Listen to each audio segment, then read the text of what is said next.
Africa is home to hundreds of ethnic groups, each with its own history, culture, and identity. Among the most influential in West Africa are the Hausa and the Fulani, two groups often mentioned together, yet very different in origin, culture, and historical development. In this video, we explore who the Hausa and Fulani truly are, their origins, population, cultural lifestyles, and the historical factors that led to Fulani dominance in parts of Hausaland. The Hausa are one of West Africa's largest ethnic groups. Their origins trace back over 1,000 years, connected to ancient city-states known as the Hausa Bakwai, Kano, Katsina, Zazau, Dora, Rano, Gobir, and Biram. They were early urban people, farmers, traders, metalworkers, and empire builders. By the 11th century, the Hausa had already established complex kingdoms, thriving trade networks, and sophisticated systems of government. On the other hand, the Fulani, also called Fula or Fulbe, have a very different beginning. They are believed to have originated from the Senegambia region, gradually migrating eastward across the Sahel over centuries. Traditionally nomadic cattle herders, the Fulani spread across more than 15 African countries, making them one of the most widespread ethnic groups on the continent. Wherever they settled, they interacted with local communities, trading, herding, teaching Islam, and integrating without losing their identity. Today, both groups have tens of millions of people across West Africa.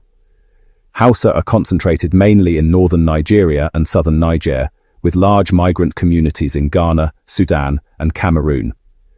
Fulani populations stretch from Senegal to Sudan, with large numbers in Nigeria, Guinea, Mali, Niger, Cameroon, and Burkina Faso. Nigeria, especially northern Nigeria, is the region where both groups live closely and have intermarried for generations. Hausa culture is rooted in urban civilization, trade, agriculture, and craftsmanship.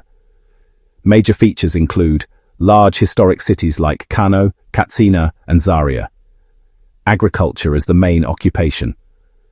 Rich craft traditions, leatherwork, dyeing, blacksmithing, weaving. A formal social structure led by emirs and nobility. A strong literary tradition with Hausa language, one of Africa's most spoken languages, a vibrant entertainment culture, Hausa music, praise singing, and modern Kannywood films. In contrast, Fulani traditional culture is shaped by nomadism, pastoral life, and mobility. Some key traits include cattle herding as a symbol of identity, a strong code of conduct called pulaku, emphasizing patience, modesty, and discipline. A history of Islamic scholarship. Many Fulani were preachers and teachers. A less urban lifestyle, though many Fulani have settled in towns and cities. Distinct dress styles, face tattoos, and hairstyles in various regions.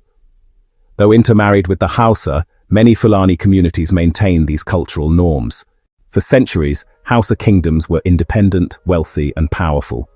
Fulani groups lived among them, mainly as clerics, pastoralists, traders, Islamic teachers. This coexistence was peaceful, but set the stage for major changes in the 19th century. Why the Fulani gained political dominance. The most significant historical event that changed the power structure in Hausaland was the Sokoto Jihad, led by Fulani Islamic scholar Usman Dan Fodio. Dan Fodio accused some Hausa rulers of corruption, high taxation, injustice, weak commitment to Islam. Many Hausa commoners, Fulani herders, scholars, and other groups joined his reform movement. Between 1804 and 1808, Dan Fodio's coalition defeated several Hausa kingdoms and established the Sokoto Caliphate, which became the largest pre-colonial empire in West Africa, a highly organized Islamic state. A political system where many offices were held by Fulani elites and scholars. This shifted power from Hausa kings to new Fulani-led emirates across northern Nigeria.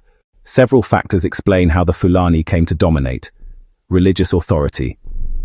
Fulani scholars were respected Islamic teachers. Their moral influence helped them gain followers and legitimacy. Unified ideology. The jihad provided a shared religious motivation, while many Hausa kingdoms were divided or rivals. Military strategy. The Fulani were mobile, trained riders, and familiar with the terrain. Their cavalry was fast and effective. Support from Hausa population. Many Hausa peasants supported Dan Fodio because they were tired of heavy taxation or political injustices. Colonial endorsement.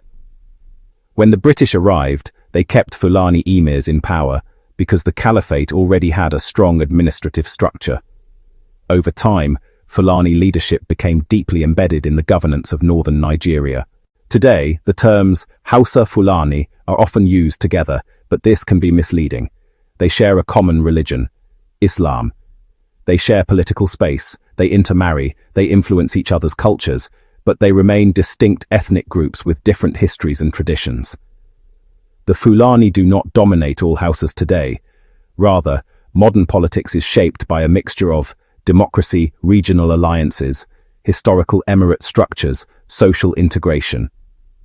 The Hausa and Fulani are two powerful threads woven into the fabric of West Africa.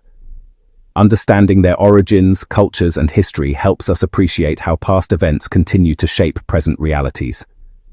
Their story is not only about differences, but also about interaction, exchange, conflict, unity, and mutual transformation, a reminder of how complex and interconnected African history truly is. Thank you for watching. Kindly like, share, and subscribe.